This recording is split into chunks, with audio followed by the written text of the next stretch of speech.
All right. Well, Kiwan, welcome to Connect and Conquer's Friendly But Firm podcast. Thank you so much for joining me today. Yeah, no, I appreciate you having me, especially to share my story because not too many people really enjoy it.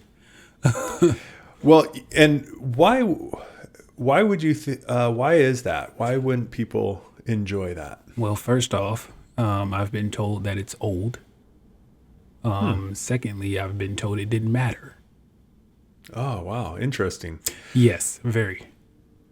So I listened to your audiobook, series of letters, and I found it very engaging and enjoyed it. Do you mind if we just jump in, and can you tell me a little bit about your where you grew up and what it was like where you resided and your family? Absolutely. We can definitely jump in. And that would be Durham, North Carolina, also known as the Bull City. City of medicine. And, the list goes on. So Durham, North Carolina, where I was born, where exactly I was born was really right there in the heart of Durham. It wasn't quite downtown, but I'm a walking distance from it. You know what I mean?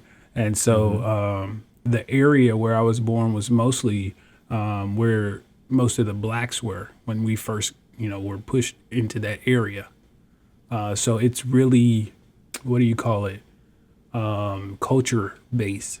That's Okay. where North Carolina Central University, which is a historically black college and university, is located. That was where all of that was where our hospital was, Lincoln Memorial Hospital. That's where that hospital, it was right there in the same area as North Carolina Central. We had a high school right there, Hillside High School. We had, C.C. Spalding, the elementary school. We had James E. Shepherd, the middle school. What we did was in between two roads, we put all of our schools, our hospital, our where you go to like shop, all your shopping centers, your entertainment area.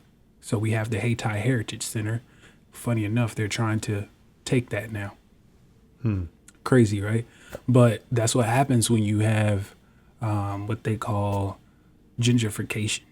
Because right now, Durham is, when I tell you it's blowing up, people from everywhere are moving to the East Coast, but also moving to Durham because it's in that RTP, which is Research Triangle Park, is what we call it, area. And so from California to Texas to New York, they're moving to North Carolina. So you were born in Durham. Yes. Did you grow up in that area as well? I did. I'm still basically in that area. I'm only like 30 minutes away from it, but I'm back in Durham every week. I have, Nice. ties to it. So I'm like, my church is there. And I play the drums there too. So at my church. So, I'm there every week. My grandmother still lives there. I got family who still live there. So it's not like I'm not there anymore. So. That's great. So I'm very similar. I grew up in Boise, Idaho. Okay. I wasn't born here, but I moved here when I was very, very young. Nice. And now with my wife and family, we still call it home. So it's what I'm most familiar with. Yeah, I was actually interested in Boise State. There, Oh, yeah? just because of the football team when they were going. It was a couple of years ago. Well, I say a couple. Gosh, Lee, I'm Right. getting older as I think about it. I just aged myself. I was like, geez, that's like 05, 06, somewhere early in that time frame where they were doing really good in football. And that's when they had like that blue field. When they first brought the blue field on, everybody's like, what is this?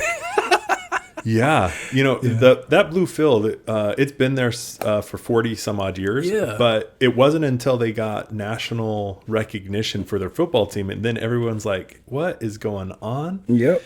And we had geese and ducks and stuff trying to land on that blue field. Anyway. Yeah, like it was water or something.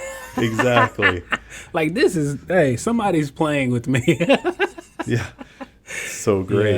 Yeah. Did you have siblings?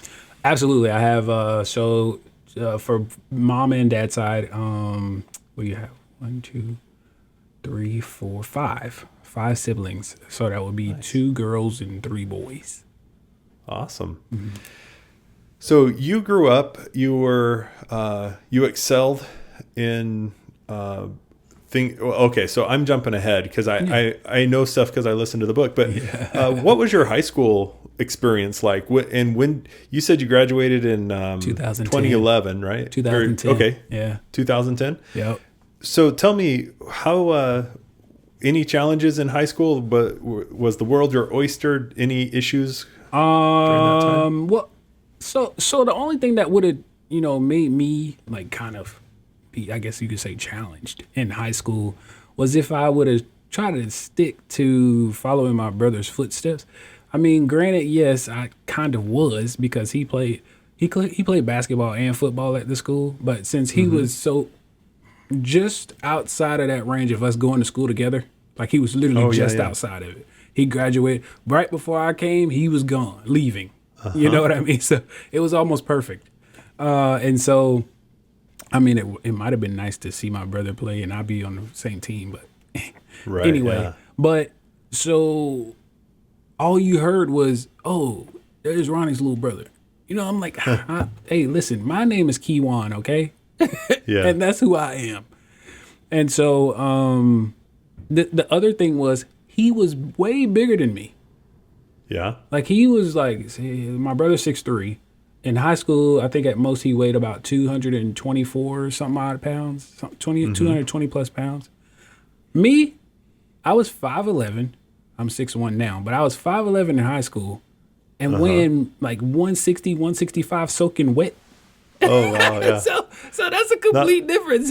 60-pound difference, and what, 5 inches, 4 or 5 inches almost, like, I'm like, dude, this is not the way this is supposed to look. So y'all need to stop calling me Ronnie's little brother. I mean, I am little compared to him.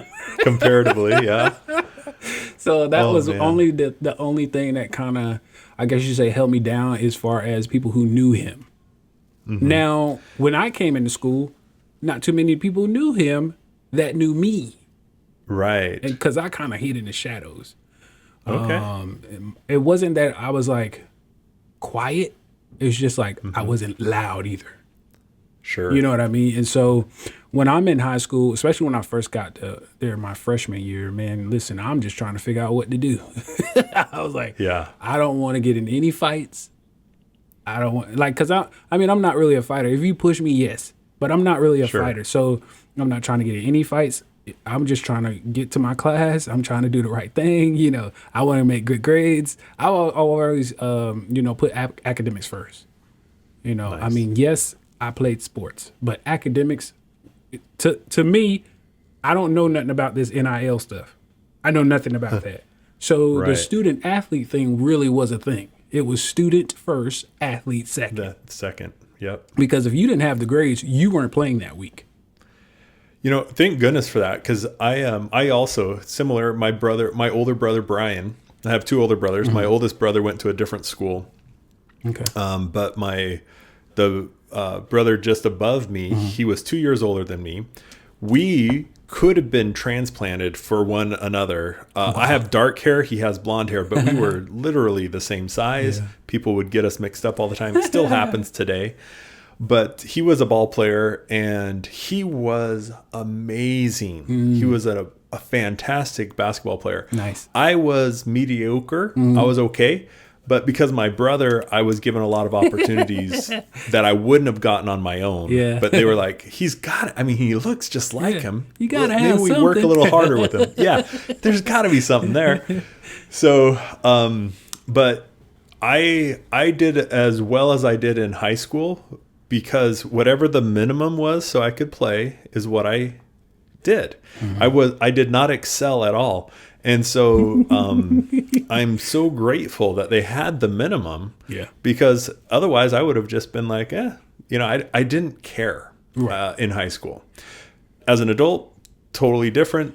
I love excelling. I love trying to improve in all areas of life. But growing up, it wasn't that big of a priority for me. I was much more interested in being at peace. Right. And if there was conflict, I'd back out. I was huge. I was 6'8", Holy 350, smokes. 375 pounds, Dear God. And they're hoping for you to be an offensive lineman. yeah. Yeah, no Oh my wonder. goodness. I didn't know you were that big. Yeah. So here's funny story. So I'm, like I said, I was not a student first.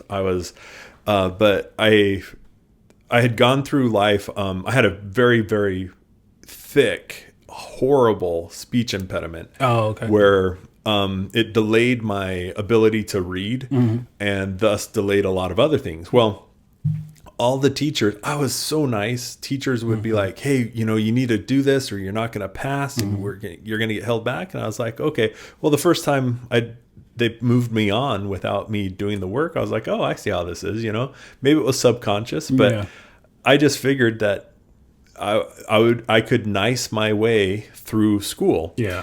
And then I got into high school, and my Mr. Weeks, he was teaching math. And he said, hey, Watson, if you don't turn in homework, even if you do well on the tests, which is what I was doing, you're not going to pass my class. And I was like, okay, I'll nice my way through, do well on the tests, and not have to do the homework. Well, he failed me. And I was shocked. I was like, what? And it was Reality. such a nice, total reality check, Yeah. right? Went to the counselor because then the next year, so I failed algebra 1, 2. And the next year I was like, I don't want to be back with a freshman class. I'm a sophomore now. And so I talked to my counselor into letting me move forward. And I took geometry without taking algebra. So I was with my class still. I passed geometry. Then I went into, I wanted to take algebra 3, 4. And they were like, well, you haven't passed algebra 1, 2 yet. Well, I niced my way into being able to take algebra 1, 2 and algebra 3, 4 at the same time. Holy smokes. And my algebra 3, 4 teacher, he was the football coach. He was one of the football coaches, and he was like, hey, Watson, why aren't you playing football? And I was like, it's just not my thing. You got to hit hard. And Yeah. I told him the story about hurting another kid when I played Optimus football. I nailed, his name was Billy, and I just nailed him like totally. It was a Annihilated horrible hit, and I just plowed him. Yeah. I felt awful. Yeah. Because anyway, and so my algebra 3, 4 teacher, he realized I knew the material, or sorry, my algebra 1, 2, the class I hadn't passed. He was the football coach, and he recognized I knew what was the material, and he's like, you're in algebra 3, 4 too? I was like, yeah. He's like, okay, so tell you what, just take the tests, don't worry about the homework, and when you can, help out any students who are getting behind. And he spoke my language, right? Hey, help somebody. Yes. Oh, that I'm totally going to get behind. And by helping the small group that was sitting around me, I actually learned the material because I was trying to help them. And in algebra 3, 4, her name was Mrs. Graham, and she held me to strict standards. And because Mr. Weeks had failed me, I knew for sure that I had to turn in my stuff or I was going to fail. And I started to believe the teachers. And so I'm very grateful for my brother, but also I'm very grateful for Mr. Weeks for being the first teacher to not nice me through. Right. And to hold me back, so that then I was like, oh crud, if I fail another class, I don't play basketball. And I love to play. I wasn't very good, not like my brother, but I sure did enjoy it. Yeah. So now did you join the Air Force right out of high school? Yes. So I guess you could say interesting story, but I wanted to go to school. I actually wanted to go to college. Like I told you, I enjoyed academics. I wanted to study either computer engineering or software engineering. So that lets you know that I really have a brain on me. It's not that I just say this. No, I wanted to go to school. And here in North Carolina, the two best engineering schools are North Carolina State University and North Carolina Agriculture and Technical State University, which we shorten that and say NCA&T. So Nice. and those are the top two schools. Well, apparently I got accepted into A&T, I don't know if I applied or what happened with NC State. I can't remember, but Okay. I never received anything back from them. That's what I do know. I did receive Gotcha. something back from A&T, and the thing about that is when I went to call them, you like got the freshman orientation and all that stuff. Mm-hmm. Well, I'm calling them to see where I need to go for that. Right. Okay, cool. I'm on the phone with this lady, and it's probably a student. I don't know what she was, but she's from A&T. And I was like, hey, yeah, I'm just trying to get some information, blah blah blah. And she's like, okay, well, what's your name? And I tell her my name, and didn't spell it. I just told her what it was, and so she's like, I'm like, uh-oh. What does mean? She's like, I don't see you in the system. I said, well, that can't be possible because I'm holding a letter from you all, and I know I didn't mail it to myself. Right. Yeah. And so she's like, I said, well, you know what? My name is kind of unique. Let me spell it for you. And so I spelled it out. Kijuanamey. She's like, yeah, no, I still don't see you. I was like, you got to be kidding me. I'm holding the letter in my hand. Right. You know what I mean? Like, I didn't just print this off of an email. I didn't go pick it up from the library. No. This is in my hand. You mailed it to me. To your address, you out of your postal box. With your letterhead. Yeah. Like, what are we talking about here? And so I said, oh, okay. No worries. And I'm frustrated, of course. But I'm like, Sure. no worries. I'm not mad at her. I'm just mad at the system. What's going on? Yeah. So I hang up the phone, and I can remember like it was yesterday. My mom was standing over my right shoulder in the doorway. Like literally, it was a doorway. There was no door, but a doorway. And she's like, "What happened?" I said, yeah, they don't know anything about me." And she's like, "What?" No. Now mothers are gonna go off the hinges. Yeah. And when it comes to their child and they're supposed to be doing something for their future and all this stuff, what you telling me that mama and mama we have to let it right here? And I'm like, I know, Mom. I was feeling the same way on the phone. I just didn't react like you did. Yeah. You know what I mean? And so I said, don't worry about it. I'll take care of what I need to take care of. Now, one thing I did know is that I didn't want to work fast food anymore. I have nothing against Bojangles. They taste good, but I didn't want to work there anymore. I had worked there for 3 years and I'm done. Sure. Okay. Yeah. And so the next day, that next day, I'm pretty sure it was, I went to the recruiter's office, the military recruiter. I have a lot of Navy family. Okay. So a lot of Navy, majority Navy, one Army. I never met him. He was my great uncle. He passed away due to cancer. I had one Marine and one who was Navy, got out, and then he went back in as Coast Guardsman. Oh, cool. Yeah, my So you got pretty much all the branches. Did you? Let's see. Except for wait. Yeah, no, that is all of them, isn't it? Yeah, that's what I'm trying to in my head.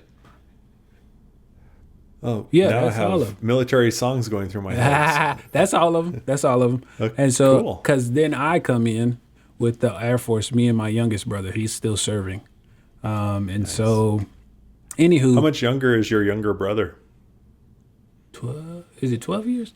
How old is he? He's 21. I'm 33. 12. Yeah, 12 years. Oh, okay. And then your older brother is 3 or 4 years older than you? Maybe 4 or 5? I'm 33. He is 38. He just turned 38 in February. Okay. Yeah. Super. All right. So if I can do math, I think that's what it is. But well, anyway, you're probably better at me. I failed. I was the one too. I did not fail any math classes. I do know that. That was my favorite because I was an engineer mindset. That's right. So anyway, I go to the go into the recruiter's recruitment. office, Yep. and I go straight to the Navy guy because all I've been talking to is Navy, family. And they're like, yeah, man, you should do it. You should do it. You should definitely go do the Navy. Go do the Navy. I said, okay. Personally, I had no passion for being on water. None. Okay. Not to say I can't swim, because I can. I just didn't care to be out there that long. Right. That's what I'm saying. I don't want to be out there that long at sea. You know, you're for deployments, they're going for 6 months at a time. I mean, you get that in any other branch too sometimes, depending on what your job is, of course. Right. But I wanted to touch land where I'm supposed to be. You know, so anywho, I go in there anyway, just trying to stick to the family tradition. And I go talk to this recruiter. And I never forget him because her last name was Brooks, just like my mom and stepdad. So I'll never forget him. And Brooks, all Brooks wanted to talk about was a job in the Navy. And I said, I'm sitting there saying to myself, I know you need a job in order to get in the military. You're not going to sit me just to, or pay me just to sit on my thumbs. Like, what? You know what I'm saying? Right. So what I'm trying to figure out is how I can get my schooling paid for. That is all I cared about. I'm still worried about school. And because I knew I didn't have the money, I didn't come from the best. You know what I mean? So where I grew up, like I told you, it was not the best. Yeah. And so anyway, I talk about the GI Bill. And I say, sir, how does the GI Bill work? I want to, get my schooling paid for. And he's like, oh, yeah, So he grabs a pamphlet that's on his desk. And he opens it to that page of the GI Bill, and he's pointing. Yeah, if you do read right there, you see that right there? Yeah, man, they were sliding. He slid it over to me. And I'm looking at this thing, and I'm like, this is the same thing I read on the internet before I walked in here.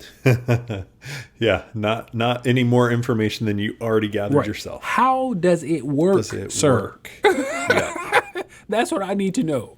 Because I don't see that on the internet. It's the same thing right there on that piece of paper. And so, I'm trying to be nice because I'm only 18 at this time, and I'm trying to get into his Navy. You know what I mean? Yeah. So I'm trying to be nice.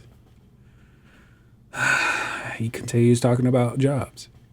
I am not interested at all. I have literally checked out everything.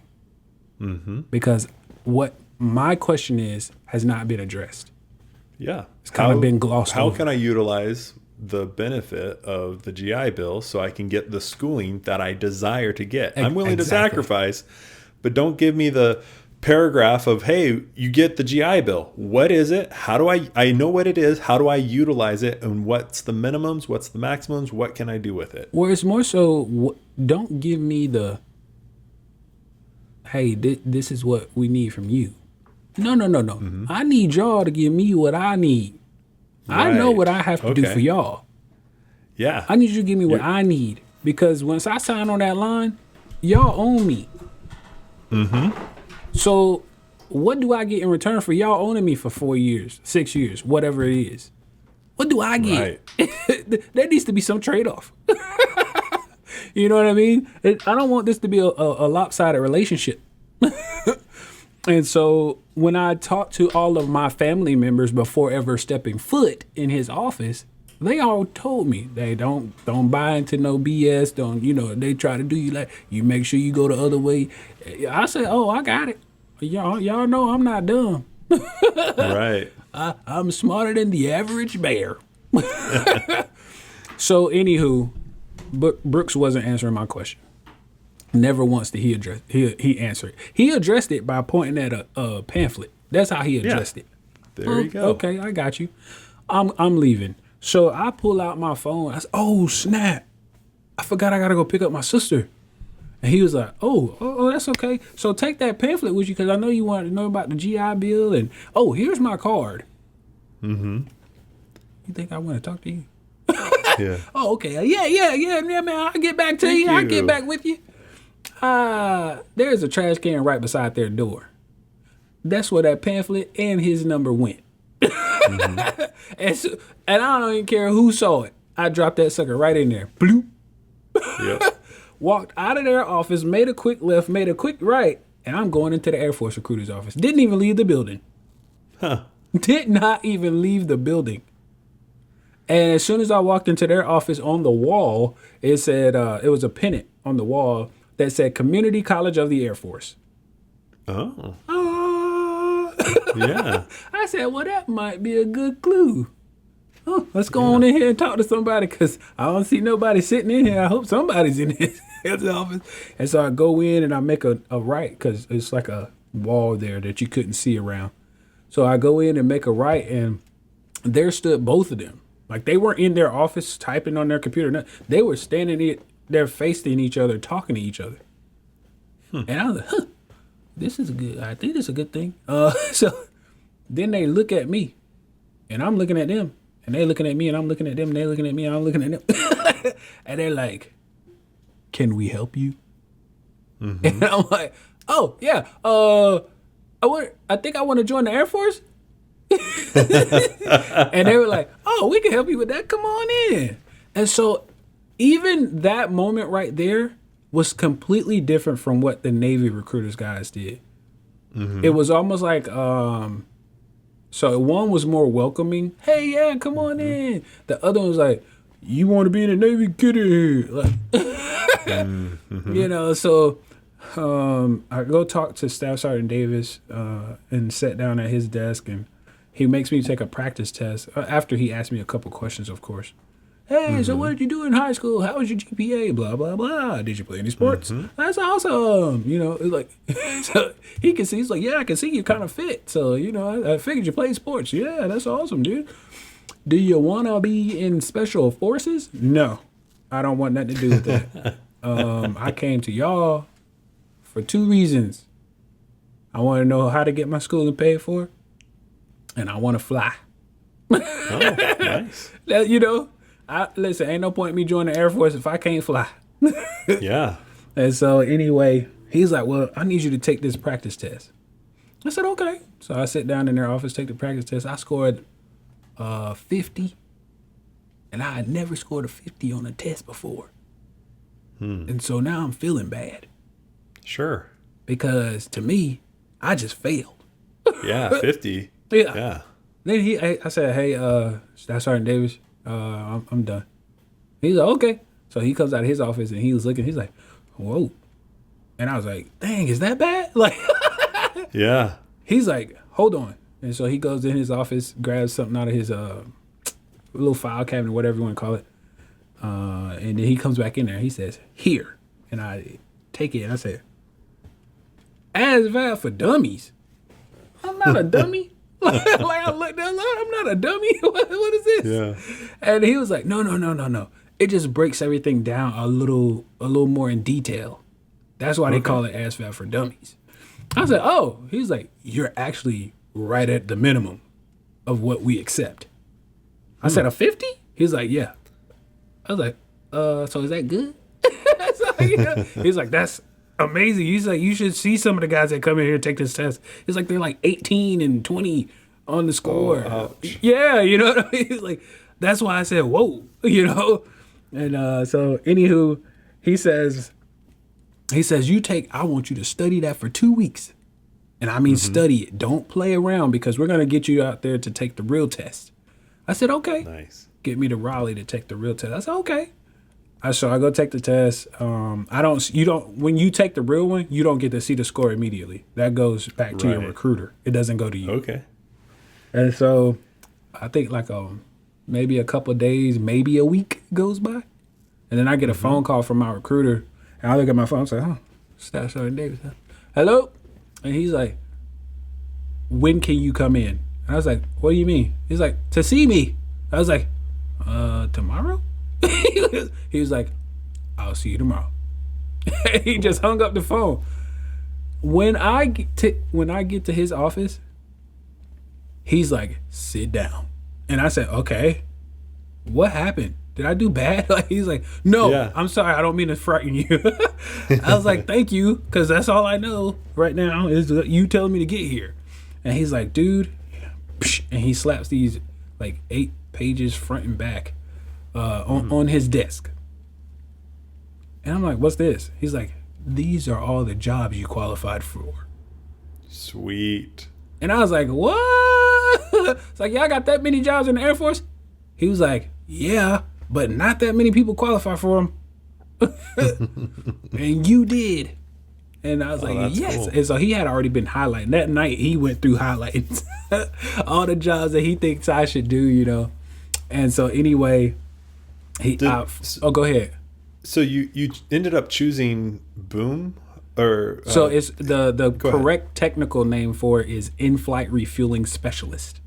Okay. And we call in-flight refueling specialist. Yeah, we call ourselves boom operators because that is what we're controlling when we're refueling the plane behind us. It's called a boom. So we call ourselves boom operators.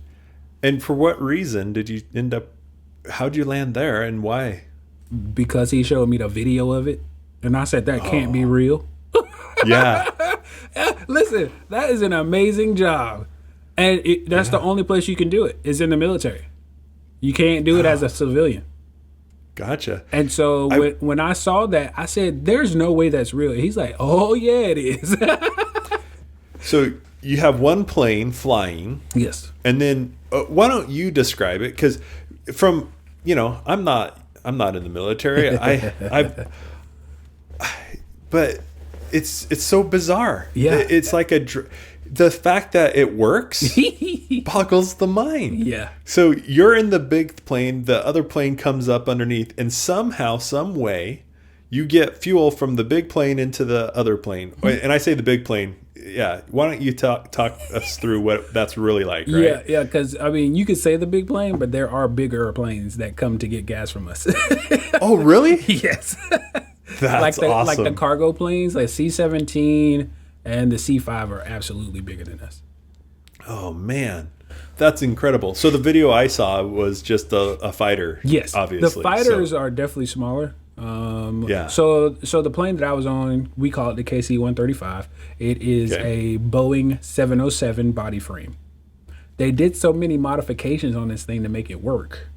It ended up turning into a Boeing 717. Okay. Like, yeah, so they had to change the whole body. They're like, this is no longer a 707. Yeah. We'll change the name because it's not what it was. Yeah, it's just a type. It's basically what it is, a type rating. And so anyway, what it is, simplistically, is literally like pulling up to a flying gas station. All right. That's the simplistic part of it. Yeah.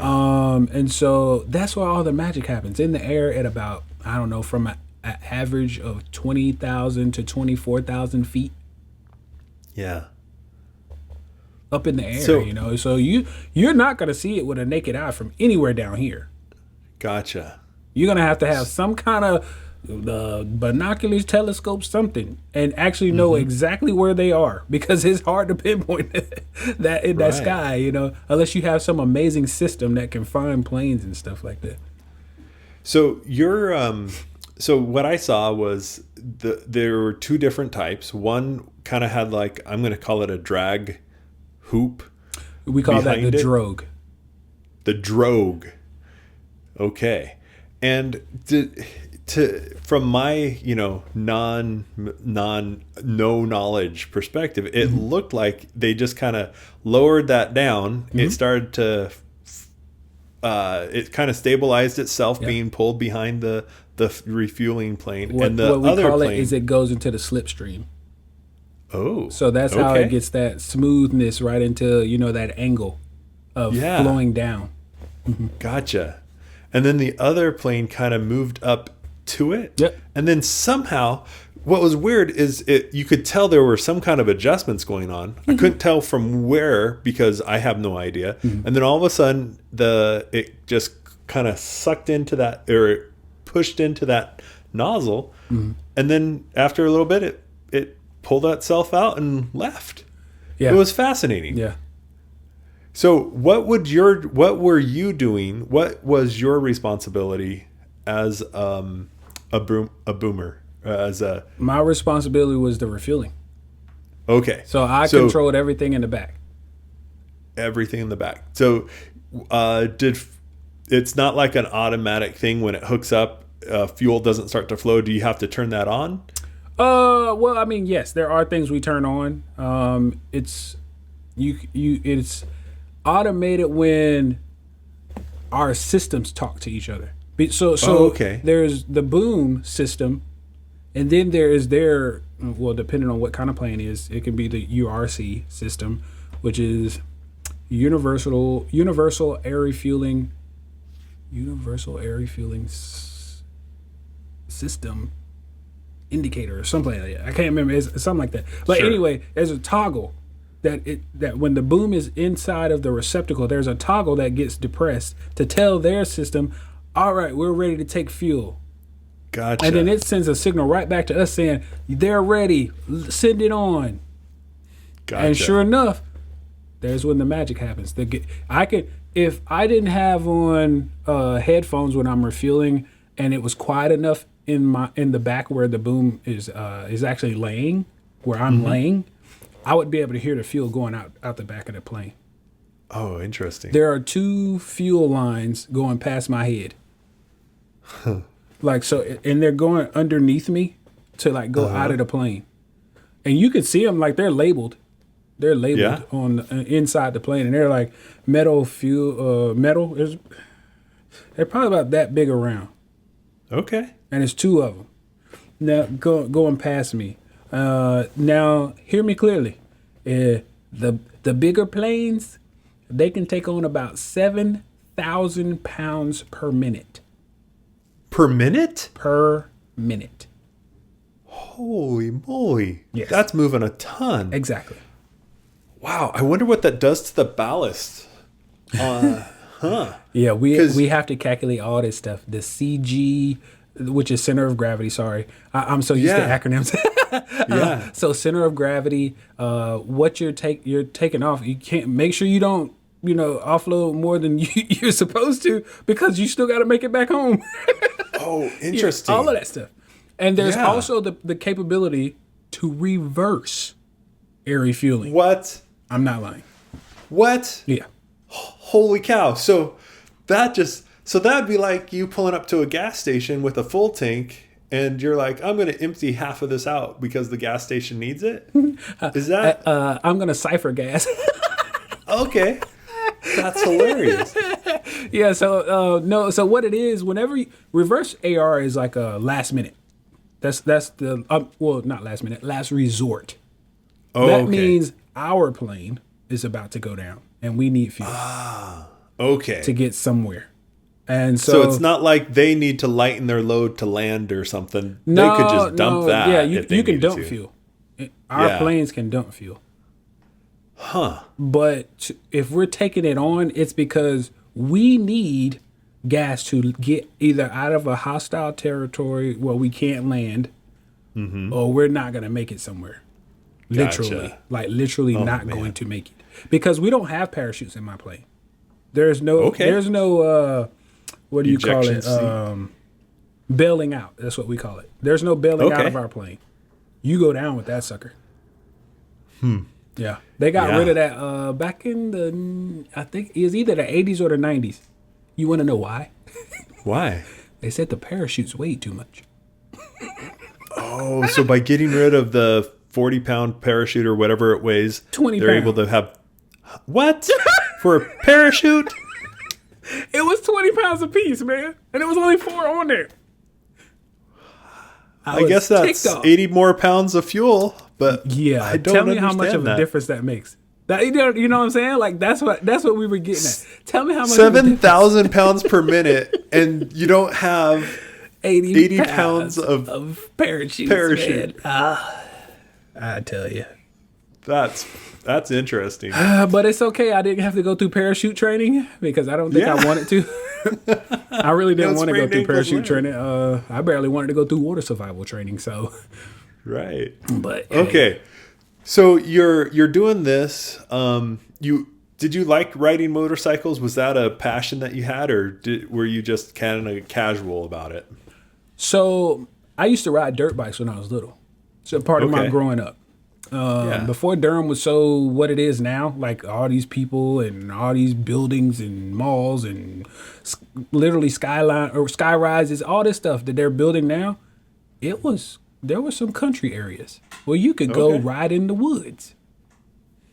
And we actually made trails. Oh, fun. You know what I mean? Yeah. And so you had to watch out for snakes and all of that.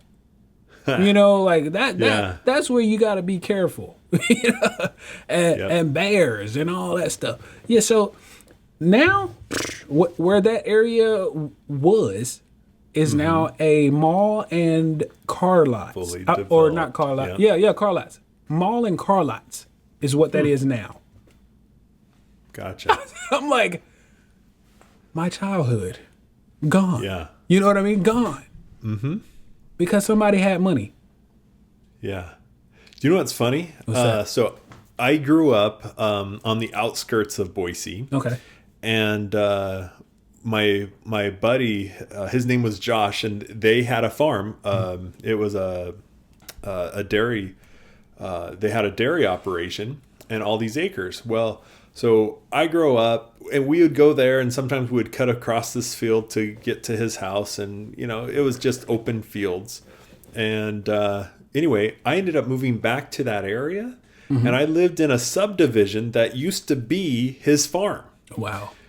And it was just so weird to just be where knowing that this used to just all be open, and now it's just suburban sprawl, and very, very unique to have that. Growing up, things change slowly. As an adult, man, do they seem to change fast. Yeah. It's almost like childhood memories erased. You know what I mean?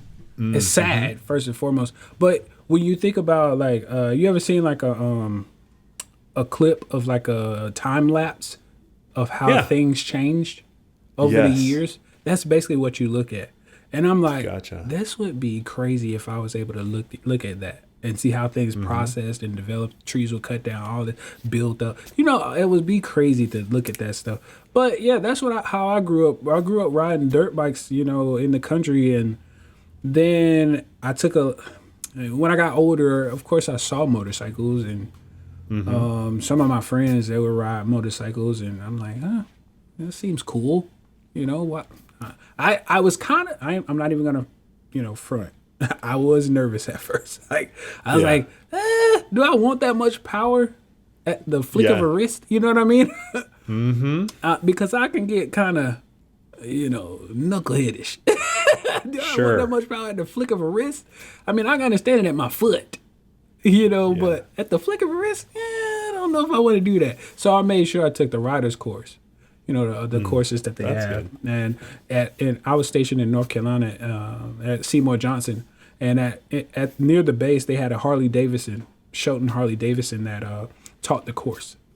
Oh, cool. And so that's where me and two other boom operators from my squadron went and took it together. We all took it together. And so, two of us got bikes. One of them didn't even get a bike. Like, what did you get the endorsement for? Like, what? I'm like, I can't stand when people do stuff like that. Like, That's funny. that's so crazy. But yeah, I got a bike, of course, and I think the other dude, I don't even think he didn't get a crotch rocket. He got like a Yamaha or something. I can't remember.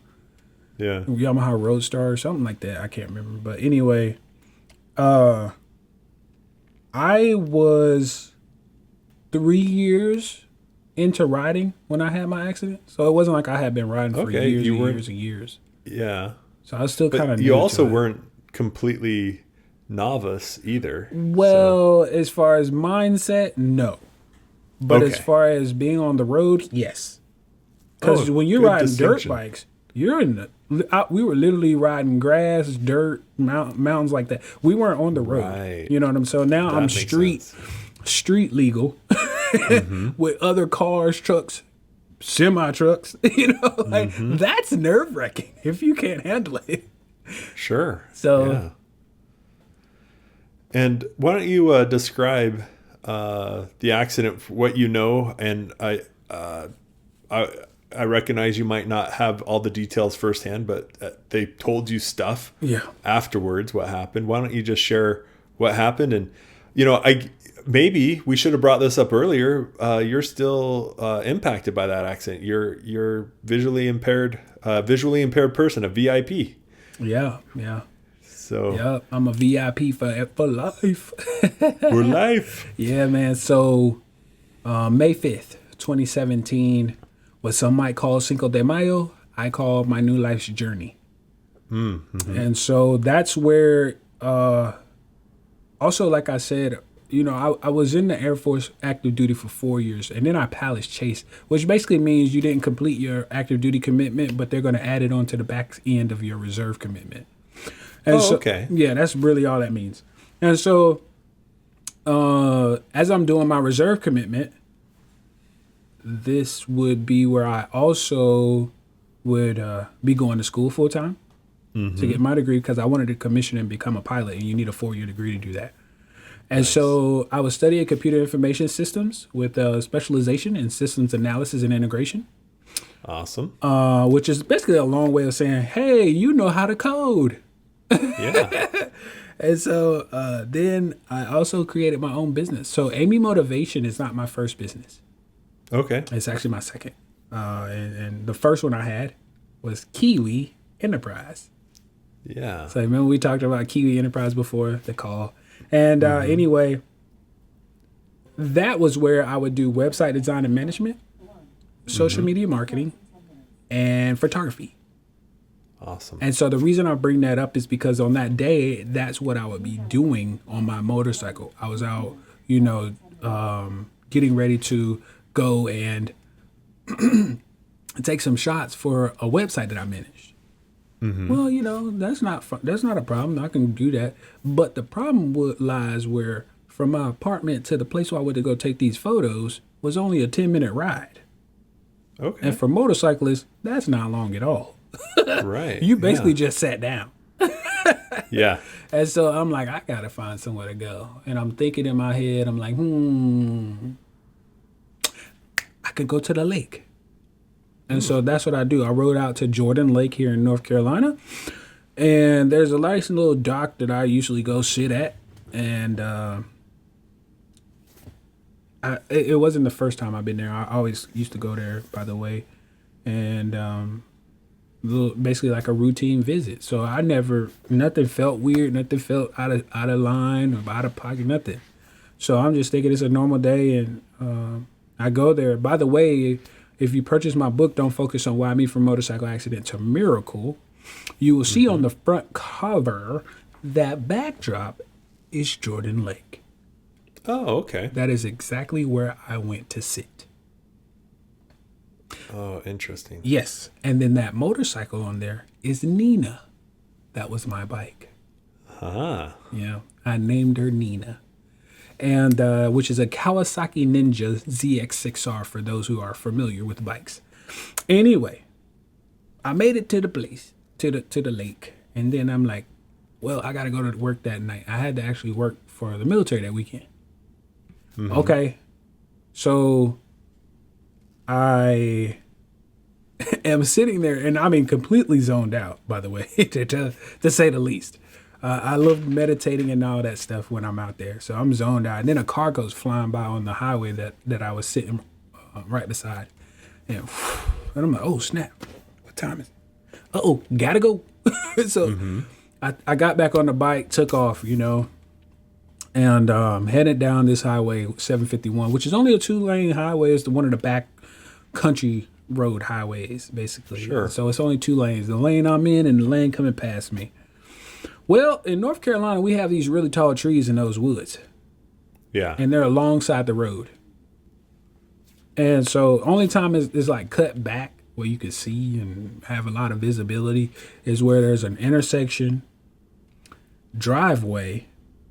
There was a small, like really small BP gas station just in case you needed it. Mm-hmm. And a produce farm. Which probably had like tomatoes and all that stuff out there. Sure. And so as I'm riding, listening to my music, because I did have Bluetooth capability in my headset, everything was going amazing.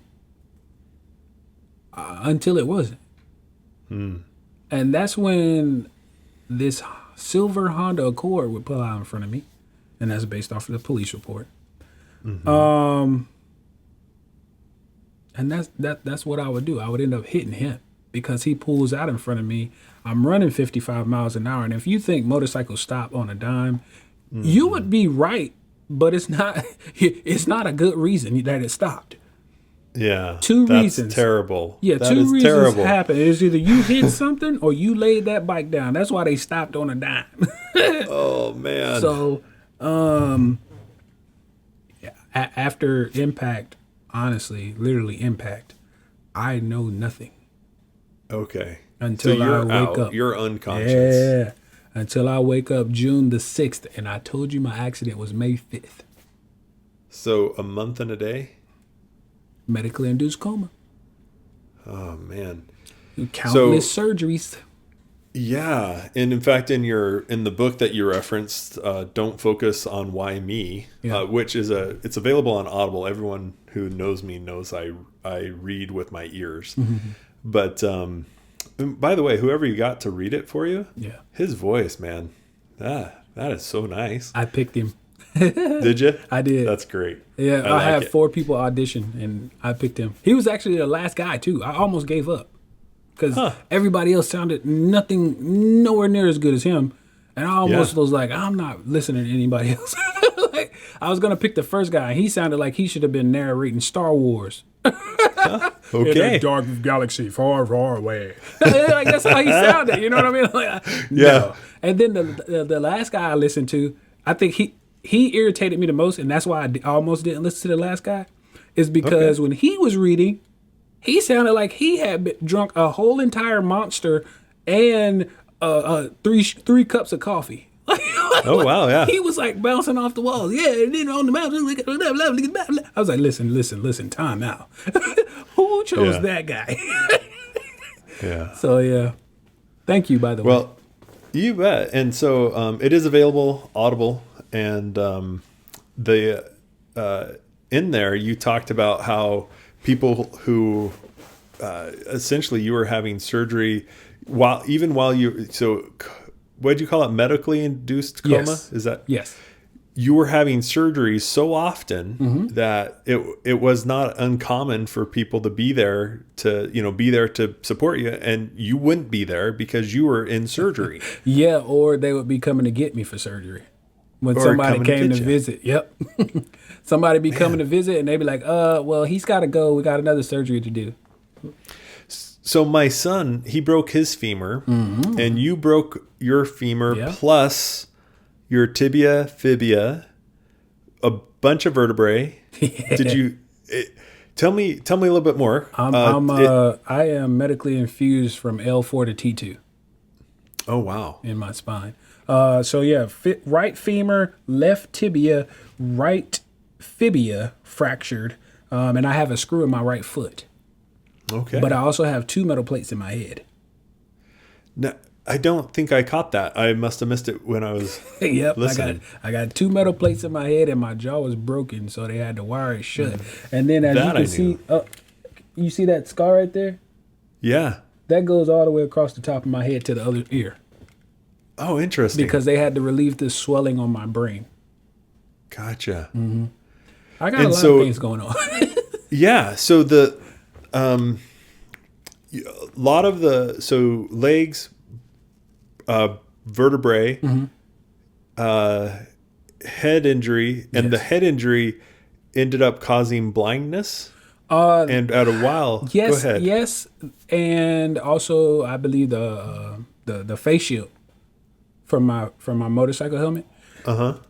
With it, fracturing. Like literally, my face was crushed in, so everything was pushed into my face. So the helmet, the plexiglass, everything was pushed into my face.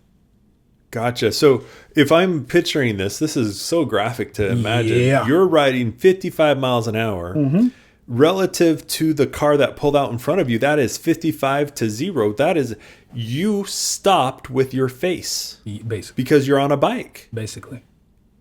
It's almost like a face plant. Yeah. And so you hit the helmet. Thank goodness you're wearing a helmet. Yeah, because I would not be here. Yeah. It crushes into your face, destroys your teeth, breaks your jaw, does damage to your eyes. It caused, so they had to relieve pressure from the brain swelling. Yes. Interesting. And they put you in a coma. They're like, we just can't have this guy waking up. We gotta knock him out so we can do stuff to him. Well, that plus the medically induced coma also calms the human body, like because your body is in so much trauma. It's just like the heart is.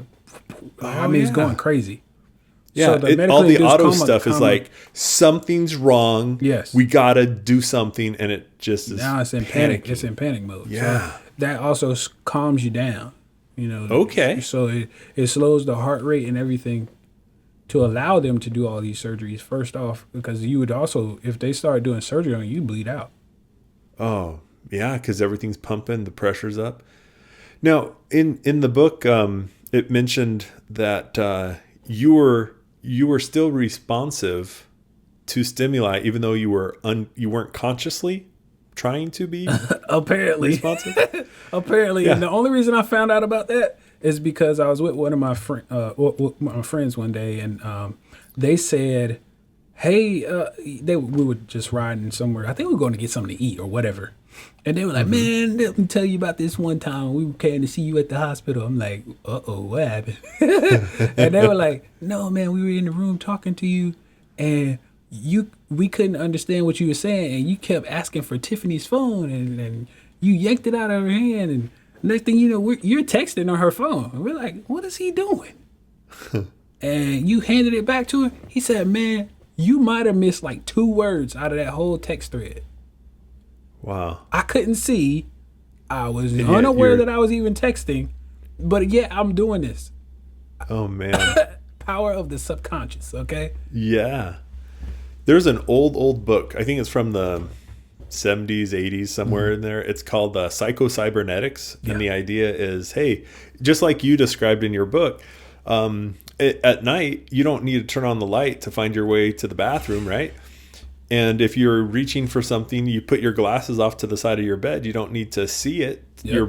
Your subconscious knows where it's at. Yeah, muscle anyway, memory. very interesting book. Yeah. So, Thank you. Yeah. Okay. So now here you are. You're you go through this accident. Yeah. Your coma. They induce a medical coma. They're Yep. doing all the surgeries, replacing, getting you back to $1 million man type of scenario.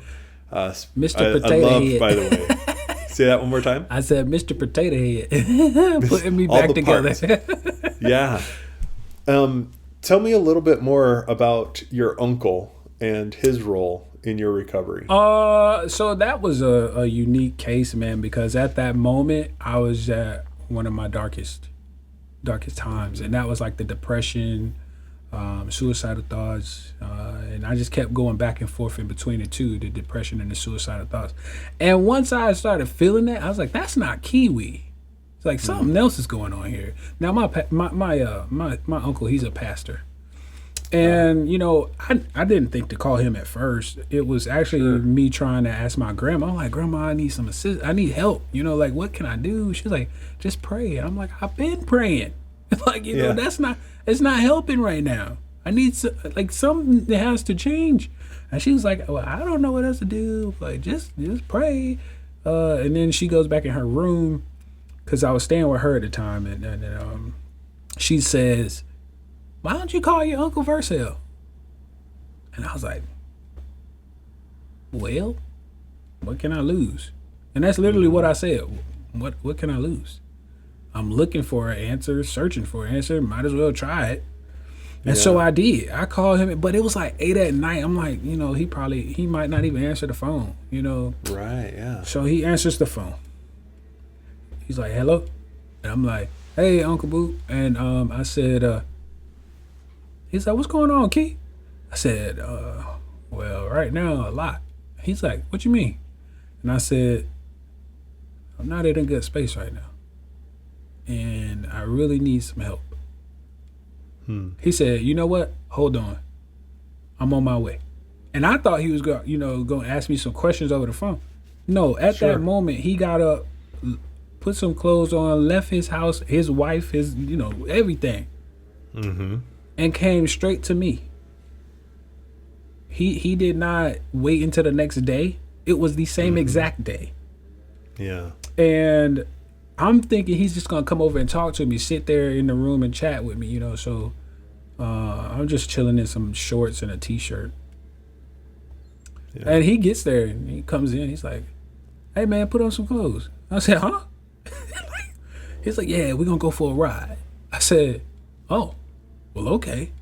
And so my grandmother... Were you back walking at this point? Yes, I was walking, but trying to get myself dressed was a task. Okay. So my grandmother came. That's when my grandmother would come in, and she would assist me in getting dressed. Putting on socks and shoes was hard for me. I couldn't bend over that far yet.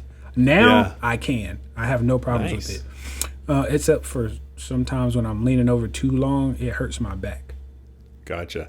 So just so you're aware, I've had 3 of my kids have broken their backs. Dear God, what are you guys doing? They were all different. They were all different things. One, my son Hyatt, he was the last one to break his back. He did it at a trampoline park. Yeah. And landed on that board or something? He did. He was doing what's called a wall walk. Okay. And he tacoed. So his feet ended up going above his head, and he tacoed, and it burst his vertebrae. Luckily, it burst it outward, not towards his spine, not to the cord, but away. And so that's how he broke his. Jesus. And then my oldest daughter, she was driving home from college and was cut off by a truck, overcorrected, and rolled her vehicle multiple times. Yeah. And then my daughter Mary, who was my second oldest, I watched her break her back. It was the most graceful thing you've ever seen. Whoa. We were riding 4-wheelers in the backcountry over in Idaho City. Yeah. She missed a turn, so she went up the hill just a little bit, and as the 4-wheeler started to tip, she, instead of getting, not like it was expected for her to know how to roll off of the bike, but she went downhill instead of uphill. And so she ended up falling about 6 feet onto her bum. And then the 4-wheeler rolled on top of her. But she had broken her back when she hit her bum. She did a compression fracture. So anyway, so Sheesh, I'm very familiar with the no BLT, bending, twisting, or lifting. But tell you. And the cool little grippers to help grab things, and then the extraordinarily long shoehorn so that they could get their I never had neither one of those. It's crazy. You might have been a little bit more severe, especially since so you had your surgeries on screws in your leg and all. I mean, they just had broken. I can barely move. Yeah, exactly. So anyway, okay. So back to your story. Your grandma helps you get dressed. Yes. Uncle, what was your uncle's name again? Vercel. Yeah. Okay. He just pops over, just like a pastor, like the pastor from the movies, right? Exactly. Gets a call, honey, gonna go leave you. Go take care of the one. Yep. I'm off. And so he comes over. I get dressed. And it's just, it's a little chilly outside. I do remember having on sweatpants and a hoodie. So it was definitely a little chilly out there. And anyway, we go for a ride and we're just talking, and he's like, I'm telling him everything that is going on with me, not feeling good, depressed, blah, blah, blah. And the one thing I will always remember from that conversation is him listening. That's the first thing. But secondly, him saying, well, Key, because that's what most of my family calls me. Well, Key, I'm surprised it took you this long. I was like, what do you mean? He was like, I expected you to be like this a long time ago. The fact that how did that feel? Well, it kind of, I was kind of taken back. I was like, what do you mean? Like, yeah. And then he kept talking. He's like, what I'm saying is you're stronger than you actually know. He was like, you're doing so much better with this thing than actually some of the family are.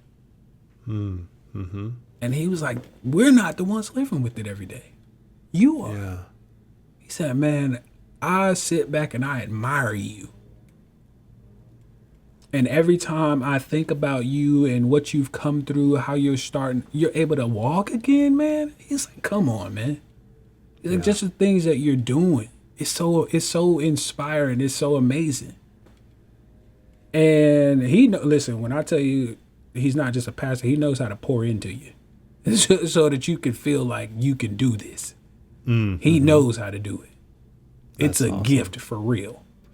Yeah. And so, and his words come across so gracefully.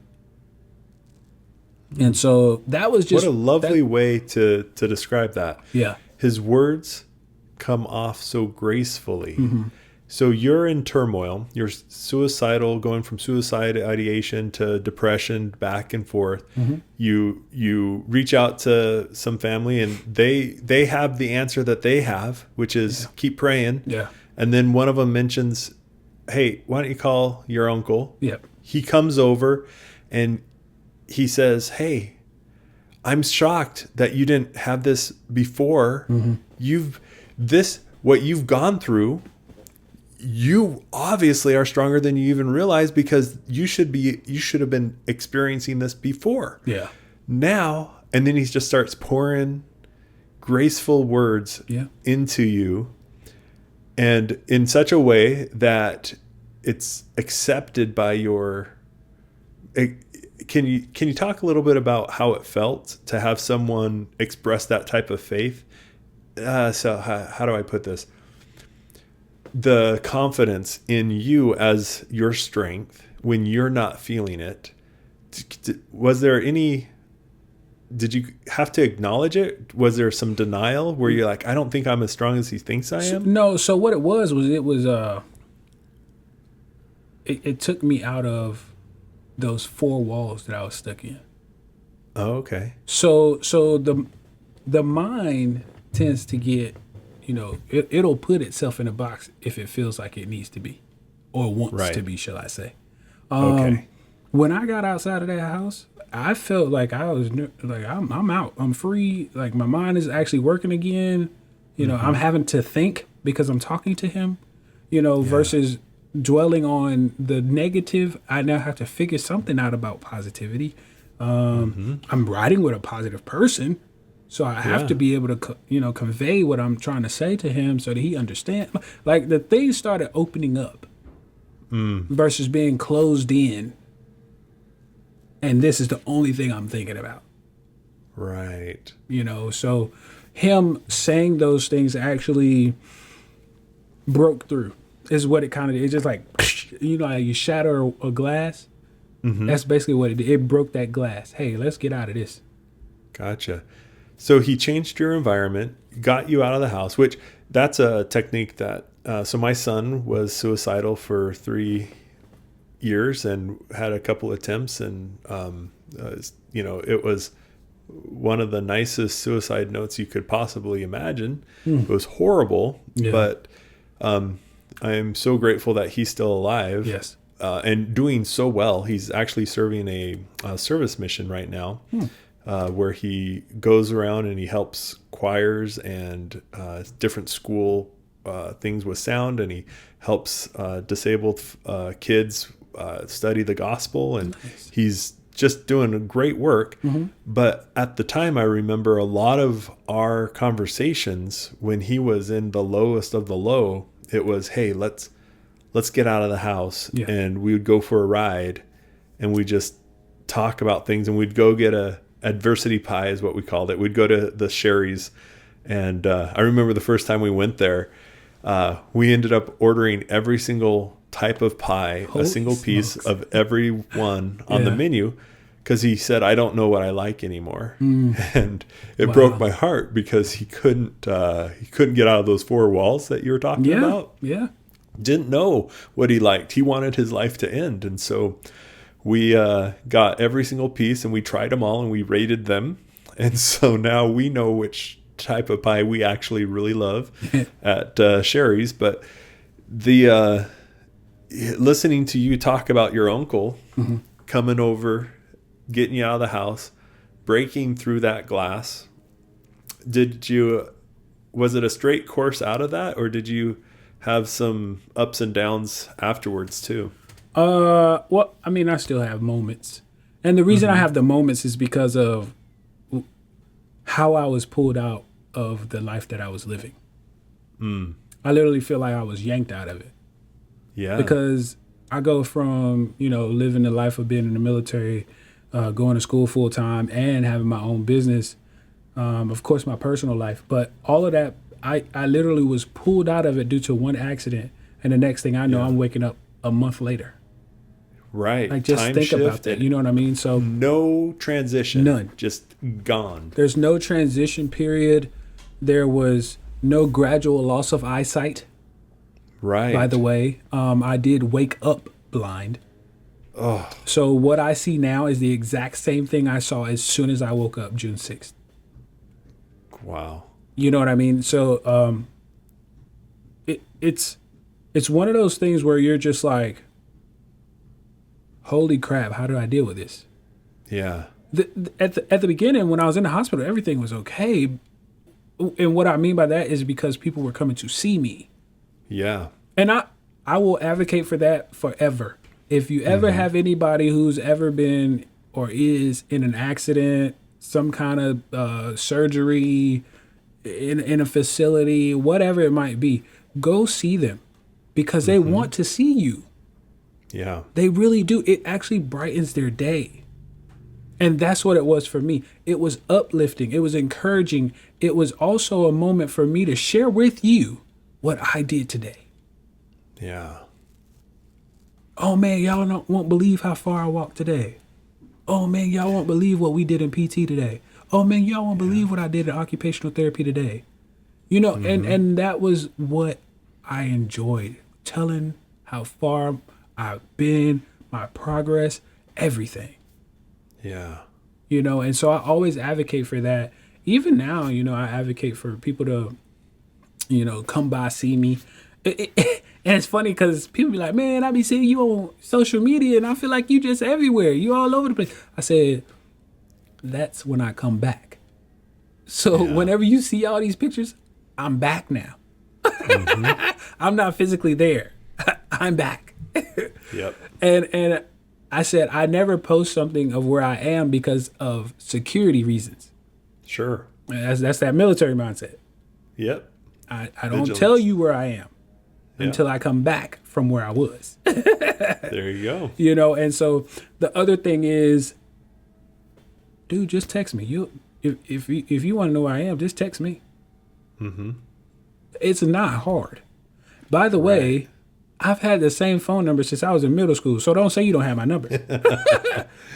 You know what I'm saying? I wonder, in our society, it seems like we've almost been trained to not impose ourselves onto others. When I was growing up, I'm almost 50. When I was growing up, if you wanted to see if a friend could play, you would go over and knock on the door and say, "Hey, can you come outside? Can we go?" Yeah. And then as I got older, it did shift to a phone call. "Hey, are you available? Yep. Can we go play ball or whatever?" Now they don't even, it's not an invite to go do something. They just stay where they're at. Yep. And they interact. And I wonder if the hesitancy when someone has gone through something where a visit or a message would be beneficial, I wonder if if that has caused the fact that we've transitioned into not imposing ourselves onto others, if it's actually we've gone too far that way. Because it's nice to be polite, but you know what? When someone's hurting, when someone needs some ministering to, you should show up. Yes. You should text. Yeah.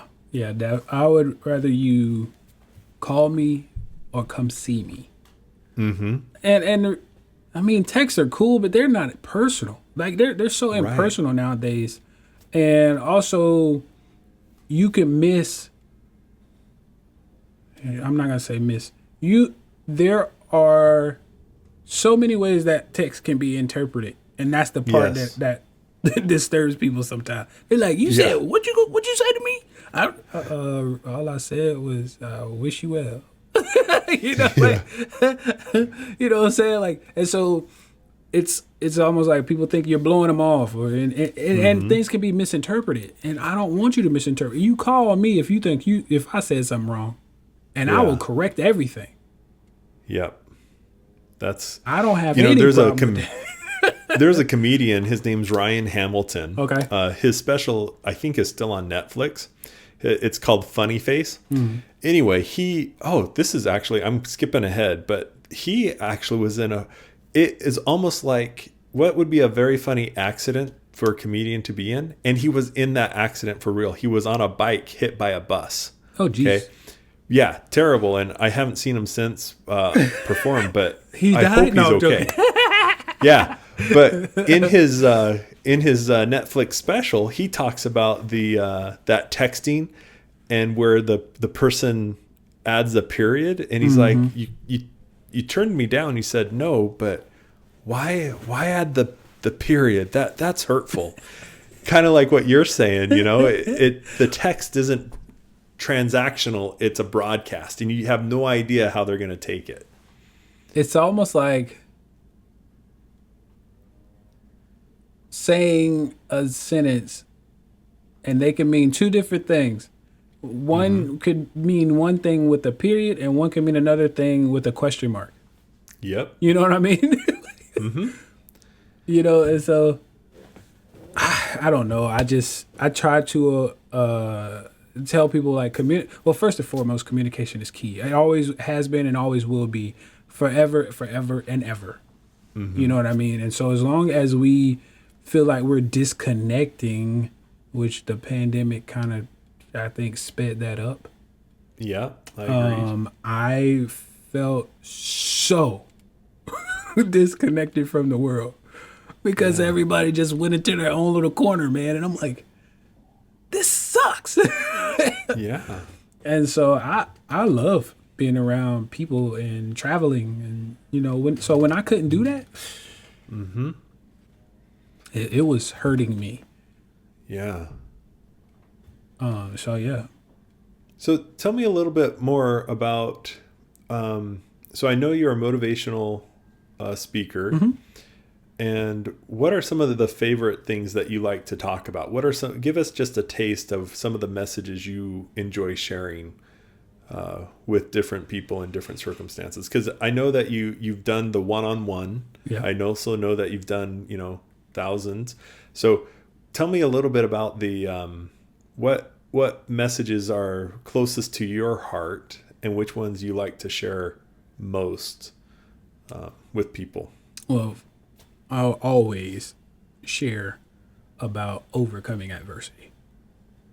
I will forever and always share that because that's what I'm doing. That's what I did to initially start, and that's what I'm still currently doing every single day. And so I came up with not just an acronym, but it actually became a title of a speaking engagement, and it was called Will to Overcome. Will stands for winning in life's lessons. Oh, I love it. So how I twisted it was I teach people how to win in life's lessons in order to overcome adversity. Nice. And, I tell you all about my story, how I did it, flip it to what you can do to add it to your life and let it benefit and guide you. Yeah. And so that's a huge one for me. Another one, feel the champion within. And the reason I say feel the champion, we all can win at something. We all have some goal we're striving for, and you can be the champion of it. And so feel that champion. And that's FEEL, not FILL. It's not. It's no, feel it. Fuel. Fuel. Yeah. Oh, see, there you go. Yep. Fuel. FUEL. FUEL. Yeah. The champion within. Yep.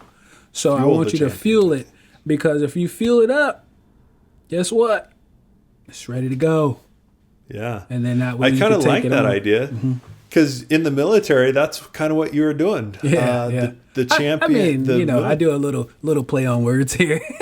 Yeah, that's cool. Yeah, so that's part of what it had to do with, just different things like that. And there's another one I can't think of right now off the top of my head, but it's in my notes on my phone. Yeah. But I have quite a few different topics that I speak towards. But yeah, that's cool. So my cousin, he's a few years younger than me. His name's Ian, and he's been blind for a number of years. His was degenerative. In other words, it took place over time. Macular degenerative? I don't know. So you're now, here you're talking to the guy who doesn't know, right? But essentially his vision closed in to where he could only see things directly in front of him. And then eventually got to be about the size of a pencil. Yeah. And now I don't think he sees anything. Mm-hmm. But you've been described as a comedian. He, at a family reunion, I was like, "Hey, Ian, your name tag's upside down," and he's like, "I know, isn't it great? No one will tell me," because he's with his cane and he's just fooling with people. Yeah, because they didn't know how to, they don't know him well enough to recognize. Well, hey, dude, get your name tags upside down. He did that on purpose. Dude, I thought that was so fun. But what's funny is that's what we do. Yeah. We do things to see if anybody will say anything. Oh, that's great. And I think it's the most amazing thing ever. Yeah? Because we want to laugh too. Like people take our and this is I'm going to give you a sample of what I speak of. People talk about our disability as if we're like, kids almost. I mean, granted, kids are kids, but they like to have fun too, even as with having a disability. But when you grow up and become an adult, you're living an adult life. You have great time. You have fun times. Listen, when they were babying me, coddling me, when I first had this, accident, okay, that was okay for a little while. I'm not doing this in my whole life. Yeah. You know what I mean? I want to get out, I want to explore, and I want to live life because I'm not disabled. I am differently abled. There you go. And that's what I say. I am differently abled. That makes sense to my brain. It's you're able in other, you're not abled in the same way as everyone else. And in fact, you could say that everyone is abled in different ways. Exactly. I'm 6'7", 6'8", I've shrunk over the years, so but I don't fit well into some vehicles or onto some beds. What? But you sure? Yeah, I'm pretty sure. But when it comes time to change a light bulb or two, man, I don't even need the footstool. So you mean to tell me you're not sleeping in a twin mattress? Oh my goodness, no! Can you imagine? Oh, that would just be torture. Oh my gosh, I know. Feet hanging all off the bed. Yeah, actually, okay. So growing up, oh man, I can't believe I'm sharing this with you. I went from size 11 shoes to size 15 shoes in 3 months. Holy shnikes. Yeah, my feet hurt really, really bad as they were just growing. And I wasn't getting bigger or taller. My feet were just growing like there was no tomorrow.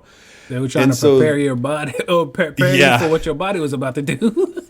Which I didn't have a growth spurt. I just grew and didn't stop. Yeah. Right? But it became, people would mock it because it was so ridiculous. I was this short, fat kid with these huge feet. And I would make things up like, well, I'm glad I have a short bed because now I can turn over. My feet hang off and I can rotate without them getting caught. And it was just so ridiculous having that huge feet. So I stopped. I'm now wear a size 17 shoe. But can you imagine being in like junior high, middle school, depending on where you go to school? Yeah. This kid has these huge clown feet. I went to a McDonald's and they had the Ronald McDonald feet imprinted in the cement and signed. I put my feet over the top and I covered his feet. The clown feet, my feet were bigger than his. Wow. So anyway, it was a lot of fun. But I was mocked because of that. It was so funny. Looking back, it was funny. At the time, it was a little annoying. Oh, yeah, no, I get it. It was ridiculous. Oh, my goodness. Well, this has been, I can't believe it. We've gone an hour and 25 minutes. Mm-hmm. Is there anything that you would like to tell our audience about just give them some hope no matter what they're going through? Any message from those who may be associated with someone who's going through depression or someone who might be going, needing to overcome adversity themselves? Yeah, no, sure. 2 quotes for you, and one is mine, which is in the book. I may have lost my sight, but I did not lose my vision. And the reason I say that is because my vision was always to help others. Yeah. Whether it was football, track, I'm participating in sports, whether it was in the military, I was participating as a military member, fighting for my country, being a part of a crew. There were things I was doing to help somebody. Whether it was, taking on an aero medevac crew, that's where they go and pick up patients that have been wounded and sick, whatever may happen overseas, and we bring them somewhere safe to get them medical treatment. I'm always trying to help. Right. And my involvement is still the same with the job I do now, my business, Amy Motivation. I'm a motivational speaker. I'm a trusted mentor. I am also a resilience coach. I do ambassador work as well for the Air Force Wounded Warriors program now. Nice. These are things that I do to give back. Mm-hmm. And so the reason I elaborate on all this is because I want to say the second quote. The second quote is, don't let your situation define you. You define who you are.